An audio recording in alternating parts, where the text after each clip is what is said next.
मैं तुम तक कैसे आ पाता, मुझको चरण मिले ही कब थे।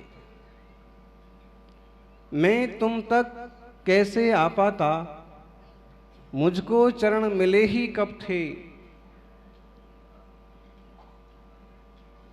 जो ले आए मुझे यहाँ तक, वे भी चरण तुम्हारे ही थे, वे भी चरण तुम्हारे ही थे।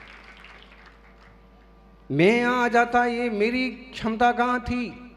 ये तो भगवान आपकी भक्ति का, आपकी सेवा का प्रताप है कि आज चल करके यहाँ तक आ गए हैं और आपकी भक्ति का आनंद ले रहे हैं। आत्मार्थी सज्जनों, किसी ने पूछा जैन धर्म में रथ का क्या महत्व है, जिन शासन में रथ का क्या महत्व है। जिन शासन में क्या, दुनिया के किसी भी संप्रदाय में रथ का वही महत्व है जितना देह में आत्मा का महत्व है। मालूम है, जब कोई इंसान मर जाता है और उसे बांध करके जिन लकड़ियों पर ले जाते हैं उसको क्या बोलते हैं। चार लकड़ियों पर बांध के ले जाते हैं उसे क्या बोलते हैं। अर्थी। अर्थी मतलब क्या। अर्थी मतलब है कि यह आदमी कल तक रथी था, इसमें आत्मा थी, आत्मा रथी है और आत्मा निकल गया तो अर्थी है। ऐसे ही जिन शासन की प्रभावना का मुख्य केंद्र बिंदु जिन भगवान का रथ का निकलना है, अगर वह प्रभावना का केंद्र बिंदु भी खत्म कर दिया तो एक तरह से प्रभावना शून्य है। बाह्य प्रभावना के लिए गजरथ भी निकलते हैं। बुंदेलखंड की तो एक परंपरा रही कि जब पंच कल्याणक होंगे तो गजरथ भी निकलेंगे। बाकी और जगह ये देखने को नहीं मिलता है। अब कुशलवाड़ी क्या करेंगे, देखिए अभी कुशलगढ़ का भी पंच कल्याणक घोषित हो गया ना, 14 से 18 नवंबर तक। तो जितना महत्व देह में आत्मा का है, बाह्य प्रभावना में जिन शासन की रथ का उतना ही महत्व है। अगर उतना महत्व न होता तो प्रभावना अंग में प्रसिद्ध है उर्मिला रानी, वज्र कुमार मुनि उस तरह की कोशिशें नहीं करते कि प्रभु महावीर स्वामी का रथ सब रथों से आगे निकलता।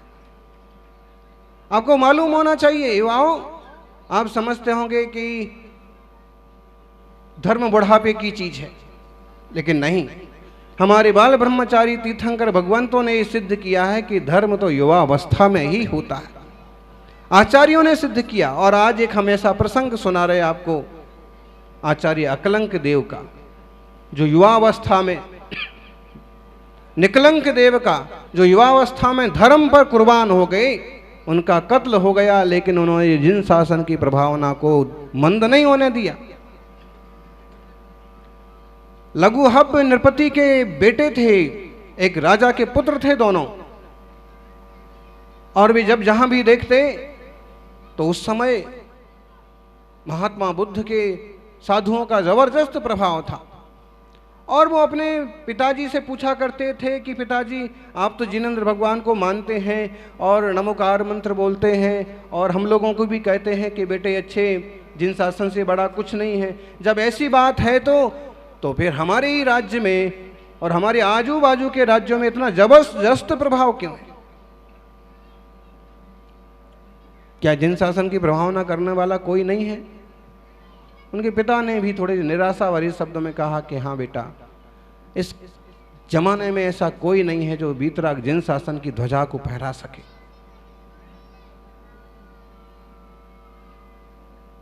उन लोगों का जबरदस्त बोलबाला है। उनके पंडित हैं, विद्वान हैं, साधु हैं, अनेक राजाओं को भी उनने अपने बस में कर रखा है। ऐसे में किसी का बस नहीं चला। उनने कहा कि हम जिन शासन की प्रभावना करेंगे। पिता ने कहा तुम लोग छोटे छोटे बच्चे हो, धैर्य रखो, तुमसे कैसे जिन धर्म की प्रभावना होगी, हम जरूर करेंगे। कहते हैं कि पिता ने, माता ने किसी पर्व के निमित्त से ब्रह्मचर्य व्रत लिया, तो उन्होंने भी कहा कि हमारा भी ब्रह्मचर्य व्रत। थोड़े महीनों थोड़े वर्षों बाद जब सारी तैयारियां होने लगी कि शादी होगी, विवाह होगा, तो अकलंक ने पूछा कि ये सब क्या है पिताजी? तो पिता ने कहा कि बेटे तुम्हारी शादी करेंगे, तुम दोनों की विवाह होंगे, बहू आएंगी, ये होगा वो होगा, ये सब उसी की तैयारियां चल रही।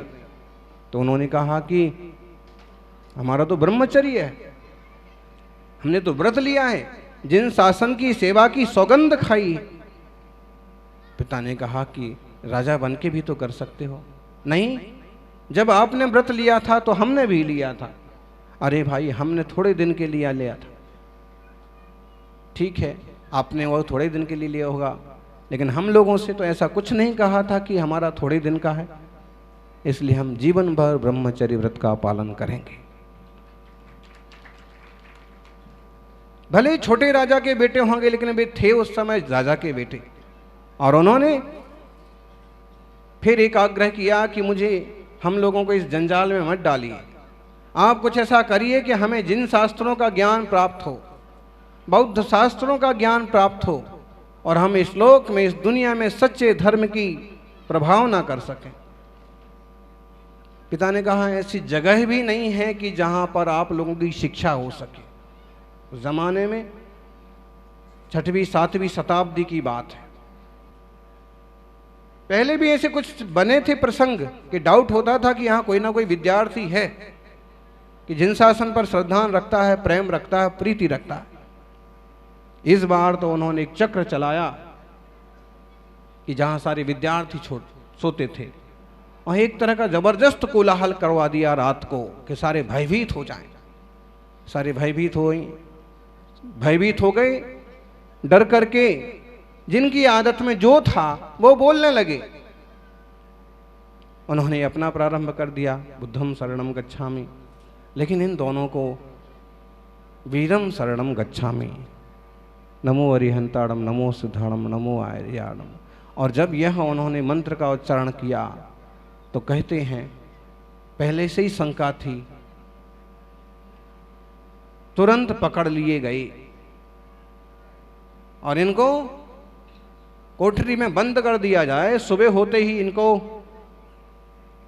खत्म कर देंगे। दोनों घबरा गए, कोठरी में बंद कर दिया, सांकल लगा दी गई। छोटे भाई ने कहा कि भाई साहब, भ्राताश्री, अपन चले थे जिन धर्म की प्रभावना करने के लिए कि हम कुछ सीख करके और ऐसा करेंगे, वापस इस धर्म को जीवंत करेंगे, लोगों को सही रास्ते दिखाएंगे, अहिंसा, सत्य, सदाचार, शाकाहार के रास्ते पर लेके जाएंगे, वीतराग जिन धर्म की जय जयकार होगी। अब ये सब कैसे होगा? हमारे आपके प्राण ही बस सुबह तक हैं तो हैं। अकलंक बहुत गंभीर थे। उन्होंने कहा कि धैर्य रखो, भगवान जिनेश्वर का ध्यान करो, नमोकार के जाप करो, कोई ना कोई रास्ता निकलेगा। कहते हैं उनके इस भाव, इस मंत्र प्रभाव से हुआ कि सांकल आपो आप खुल गई, ताला खुल गया। उन्होंने जरा टटोला, देखा कि ताला खोला है, दरवाजा खोला, खोल करके दोनों भागे कि यहां से भागेंगे तो बचेंगे। देखिए आप, जीवटता देखिए आप। हमको तो अगर थोड़ा सा रथ भी तोकना पड़े, कि थोड़ा सा मुनि संघ के साथ पद विहार करना पड़े, कि थोड़े से कोई आपत्ति टाइप के आ जाए, तो उसमें ही हम ढीले पड़ जाते। दोनों वहां से भागे, लेकिन उनका भागना क्या था? पहरा पहले बाहर ही बैठा था, पीछे पहरेदार भागे, और ऊपर से एक आदेश और हो गया वहां गुरुकुल के प्रधान अध्यापक का कि पकड़ में ना आए तो रास्ते चलते दोनों काट दी जाए। दोनों भाग रहे थे।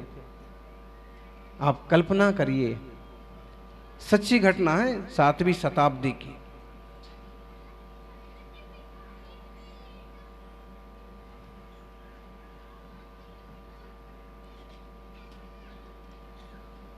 पीछे भी मुड़ के देखते, धूल उड़ रही थी जोरदार।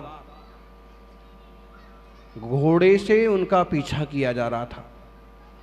उन्हें समझ में आ गया कि बचना मुश्किल है। तभी देखा कि एक तालाब है, तालाब में एक धोबी सुबह सुबह कपड़े धोने के लिए आया है। धोबी ने इनको भागते देखा तो पूछा कि क्या है, और इनने कहा देखिए अब पीछे सेना आ रही है और जो मिलता है उसको खत्म कर देते हैं, काट देते हैं। तुझे अपने प्राण बचाना है तो तू भाग। फिर निकलंक ने कहा अकलंक को कि भाई साहब, उनकी योजना यही होगी ना कि दो लोगों की सिर उतारना है। दौड़ते दौड़ते ही बात चल रही है, देखो ये दूसरा आदमी हमारे साथ हो गया, आपसे निवेदन है कि आप तालाब में छुप जाइए, दो लोग मारे जाएंगे, वो वापस चले जाएंगे, आप रहोगे तो आप अकेले वीतराग जिन शासन की प्रभावना सारी दुनिया में कर सकते। आप विचार कीजिए कैसा चल रहा होगा। अकलंक ने कहा कि तू छोटा है, मैं तुझे ऐसे कैसे छोड़ सकता हूं, तू छुप जा, तू छुप जा तो तू करना, मैं सहन कर लूंगा, कटना भी सहन कर लूंगा। निकलंक ने कहा नहीं, बात अकेले सिर्फ मर कटने की बात नहीं है, इसकी भी तो बात है कि आप एक बार सुनते हो और कुछ भी होता है आप तुरंत निर्णय करते हैं, तुरंत ज्ञान लगाते हैं। मुझे वो बात कौन सिखाएगा, और 2 बार 3 बार में जितना समय जाया करूंगा उतने में आप क्या से क्या करोगे, मेरी फिक्र छोड़िए। और कहते हैं चलते चलते बड़े भाई को धक्का दे दिया छोटे भाई ने तालाब में। जब वो तालाब में गिर ही पड़े और कोई रास्ता नहीं था, कमल पत्तों के नीचे छुप गए और देखने लगे बाहर सिर निकाल निकाल के कि आगे क्या होता है, होना क्या था। इस बातचीत में और धीमे चलने के कारण से घोड़े वाले सैनिक पास में आ गए, तेजी से पास में आ गए और सीधा गर्दन काट दी दोनों की। उन्हें तो यही पता है कि दोनों यही, अब धोबी कपड़े धोते समय वैसे ही कपड़े पहनता है और सोते समय विद्यार्थी वैसे ही कपड़े पहनते, दोनों मर गए। उन्होंने जाके खुशखबरी सुना दी और यहाँ अकलंक देव तो शोक में डूब गए। बोलो, विचार करो, अपनी आंखों के सामने बरसों बरस जिसके साथ रहे हैं, खेले हैं, कसम खाई है, और उसका कत्ल हो जाए तो क्या होगा। छोटा भाई हो फिर क्या होगा, कैसा लगता होगा।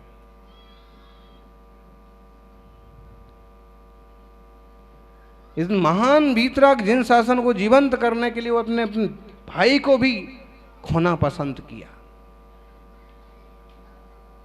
लेकिन फिर उन्होंने एक कसम खाई कि अब हम इस देश से इनको उखाड़ नहीं देंगे, तब तक शांति से नहीं बैठेंगे। चाणक्य की तरह जगह जगह छोटी छोटी पाठशाला लेते, पढ़ाते, सिखाते और यूं लोगों को धार्मिक बनाते। वहां बड़े साम्राज्य के राजा, हिमशीतल की रानी मान्यखेट,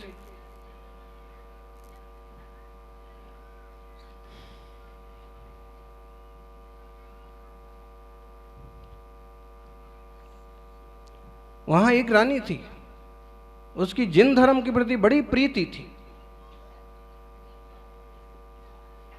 लेकिन ये संयोग की बात कि दूसरी रानी थी। राजा तो 2-3-4 रानियां रख लेते हैं, भली आफत मोल पड़े फिर, और आफत पड़ती थी। हमने जहाँ तक 2-3 चरित्रों का इन राजाओं का अध्ययन किया और इनकी मौत का जो उसमें निष्कर्ष निकलता है, लगभग यही निकलता है कि रानियों के क्लेश के कारण से मरते हैं। ऐसा क्लेश कि मेरे बच्चे को राज दो, कि ऐसा करो, कि वैसा करो, कि दुनिया भर का। अब वो राजा का भी एक क्लेश हो गया, क्योंकि बड़ी और समझदार और प्रज्ञावान रानी है, जिन धर्म को मानती, लेकिन सुंदर और नई पत्नी जो है वो कहती है पहले मेरा रथ निकलेगा। जिनदत्ता कहती है कि पहले मेरा रथ निकलेगा। भगवान जिनेंद्र का ही निकलता है हमेशा से, और कोई रथ निकलता ही नहीं है शहर में, मेरा रथ निकलेगा। लेकिन राजा रूप के मोह में फंसे, और वो कहने लगे कि उसका भी रथ क्यों नहीं निकल सकता। अंत में इस बात पर निर्णय हुआ कि दोनों धर्म के गुरुओं को बुला लिया जाए, जो विजयी होगा उसका रथ पहले निकल जाएगा। रथ निकलने का कितना महत्व है आप सुनिएगा। दोनों धर्म के गुरुओं को बुला लिया जाए, उनके तो हाजिर, तुरंत संघ श्री नाम के हाजिर। और यहाँ तो कहाँ है भाई, धर्म गुरु तो छोड़ो, धर्मात्मा मिल जाए 10, 5, 25 कि भगवान जिनेंद्र के मंदिर मिल जाएं, वो भी कठिन हो गया था। सैकड़ों मंदिर तोड़े गए हैं आज भी दक्षिण भारत में, और कई सारे मंदिर आज भी जीवंत बचे हुए हैं। आप तमिलनाडु नहीं जाते हो, कभी जाके देखो, गांव-गांव में बड़े बड़े मंदिर हैं। यहाँ तो एक पत्थर का मंदिर बनवाने के लिए हमें पसीना आ जाएगा, वहाँ 1800 साल 1700 साल पुराने पत्थर के मंदिर हैं। केरला में भी 12-13 मंदिर हैं, पाकिस्तान में भी रहे, खबर कौन ले रहा। पश्चिम बंगाल में आज भी कई सारे बिखरे हुए मंदिर हैं, था ही नहीं। फिर भी रानी ने अपने विश्वस्त सैनिकों से कहा कि खोज करो, और खोज में मालूम पड़ा कि किसी पास के गांव में अकलंक नाम के विद्वान हैं। जानी ने ये नाम पहले भी सुन रखा था किसी से। तो उसने कहा कि निश्चित रूप से अगर वो आ जाएंगे तो हमारा बेड़ा पार हो जाएगा, वरना डूबना ही डूबना है।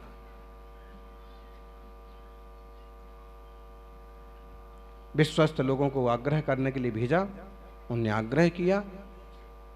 वो तो इसी खोज में ही थे, कोई अवसर मिले और मैं इन सबको सबक सिखाऊं।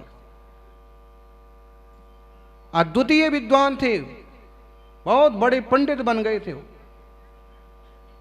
उन्होंने स्वीकार किया कि हम आते हैं, नगर में पधारेंगे। नगर में पधारे तो उनका राजा ने भी एक तरह से सम्मान किया, रानी ने भी किया सम्मान। जिनालय में गए, सारी बात हुई तो रानी ने रो रो करके अपना सारा हाल कह दिया कि अगर आप इस विजय को प्राप्त करते हैं तो ठीक है, और अगर नहीं करते हैं तो जहां कुछ बचा खुचा है वो भी सब खत्म।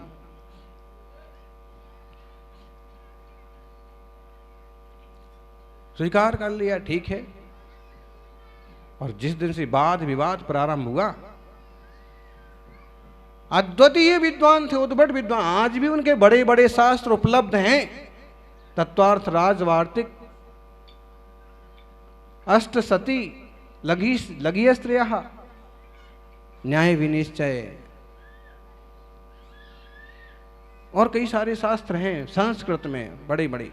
न्याय के ही विद्वान थे। आज न्याय के आचार्यों की बात होती है तो सबसे पहला नाम आता है समंत्रभद्र कि अकलंक स्वामी का।